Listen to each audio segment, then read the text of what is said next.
इस वीडियो में आपको जो बिहार का स्टेट आया है 2024 का नोटिफिकेशन आउट हो गया है ना? तो उसके बारे में यहाँ पे आपको फुल डिटेल्स बताया जाएगा, प्लस में ये भी बताया जाएगा कि जो अपीयरिंग कैंडिडेट है, जो बीएड कर रहे हैं, वो जो अपीयरिंग है वो क्या भर सकते हैं या नहीं भर सकते हैं और उनके लिए क्या एलिजिबिलिटी क्राइटेरिया है, प्लस में इसका एग्जाम कब होने वाला है और कब तक इसका लास्ट डेट है। तो यहाँ इस वीडियो में आपको सारा जानकारी दिया जाएगा। अगर आप मेरे चैनल पर न्यू है तो चैनल को लाइक सब्सक्राइब कर लीजिए और देखिए यहाँ पे हमने सारा कुछ लिख कर रखा है, प्लस में आपको एक्स्ट्रा चीज भी बताया जाएगा इसमें।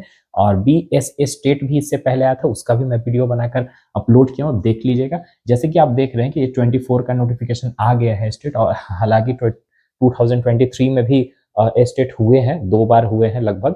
तो एक बार जो हुआ है, उसके बाद जो अभी नोटिफिकेशन आया हो बीएसएस स्टेट था, वो स्पेशल टेट के लिए था, जो फिजिकल हैंडीकैप स्टूडेंट होते हैं उन लोग के लिए स्पेशल, वो हम लोग के लिए एलिजिबल नहीं था। और उसमें डीएलएड भी था। लेकिन यहाँ पे क्या डीएलएड हम लोग डीएलएड वाले भर सकते हैं या नहीं भर सकते, तो आप वीडियो बने रहिए। अब देखिए एप्लीकेशन हमारा स्टार्ट हो गया है 14/12/22। दैट मीन्स कि आज 14 है, तो आज से ही आपका एप्लीकेशन लिंक एक्टिवेट हो गया होगा। आप जाकर फिल कर लीजिए, लेट नहीं कीजिएगा, क्योंकि लेट करने से लास्ट में प्रॉब्लम हो जाती है ना। तो आप इसमें लास्ट डेट आप देख रहे हैं इसका 2/1/24 है ना, 2 तारीख का लास्ट डेट है। तो आप इसको लेट ना करेंगे, इस डेट एक्सटेंड हो सकता है, लेकिन चांसेस तो नहीं है, तो आप इसको फिल कर लीजिएगा। अब बात करते हैं एग्जाम डेट का। तो एग्जाम डेट देखिए एज पर शेड्यूल।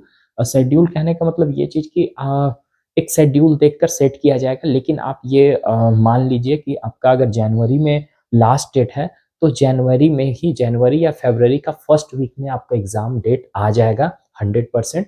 नहीं तो जनवरी में भी हो सकता है, और चांसेस है ज़्यादा फरवरी में होने का फर्स्ट वीक में, ठीक है। अब बात करते हैं सिंगल पेपर और बोथ पेपर। अगर आप सिंगल पेपर जनरल से आते हैं, बीसी या ईडब्ल्यूएस से, तो आपको 960 पे करना होगा। प्लस में कुछ एक्स्ट्रा चार्जेस भी लगते हैं पे करने का, अदरवाइज 960 के लगभग में अराउंड में रहेगा। एससी एसटी आप पीएच, तो आपको 760 सिंगल पेपर के लिए और 1140 दोनों पेपर के लिए। और इसमें आपको जनरल बीसी ईडब्ल्यूएस 1440 आपको 100 440 आपको लगेगा बोथ पेपर, अगर आप दोनों पेपर भरते हैं तो, क्योंकि यहाँ हमारा पेपर 1 और पेपर 2 आया है, ठीक है।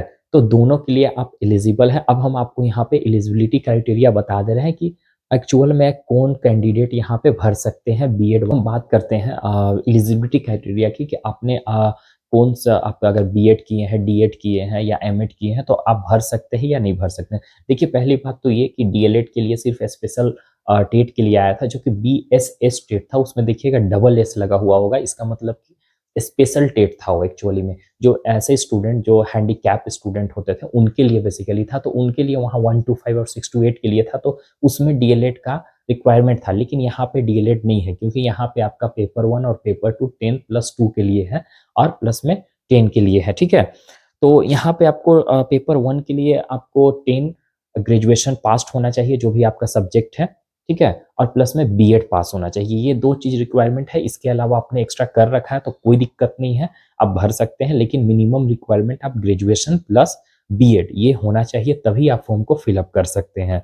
लेकिन पेपर 2 के लिए graduation plus BEd plus PG, ठीक है, मतलब इसमें आपको मास्टर डिग्री चाहिए, तब आप +2 को भर सकते हैं। ऐसे भी आप अगर प्रिपेयर कर रहे होंगे टीचरशिप के लिए, तो आप इतना जानकारी होगा आपको कि +2 के लिए हम लोग को मास्टर डिग्री चाहिए।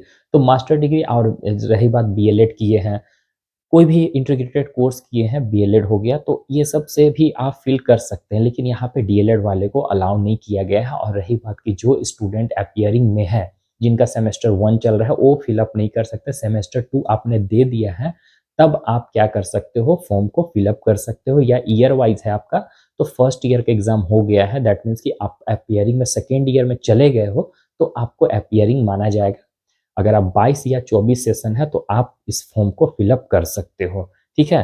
तो इस वीडियो में बस इतना ही। अगर और भी किसी तरह का कोई जानकारी चाहिए, तो आप कमेंट बॉक्स में कमेंट कीजिए, और नोटिफिकेशन में देखिएगा डिस्क्रिप्शन बॉक्स में आपको लिंक दिया हुआ होगा, यहाँ से क्लिक करके आप डायरेक्टली फॉर्म को फिलअप कर सकते हैं, और सारा जानकारी आपको वहाँ से भी मिल जाएगा। खुद से भी आप चेकआउट करके अच्छे से फिल कीजिएगा, ठीक है। और देर नहीं करना है, देर कीजिएगा तो थोड़ा सा प्रॉब्लम क्रिएट हो जाती है, ठीक है। डेट बढ़ सकती है। अगर डेट बढ़ेगी तो एग्जाम का डेट भी एक्सटेंड हो सकता है, मतलब फरवरी में भी हो सकता है।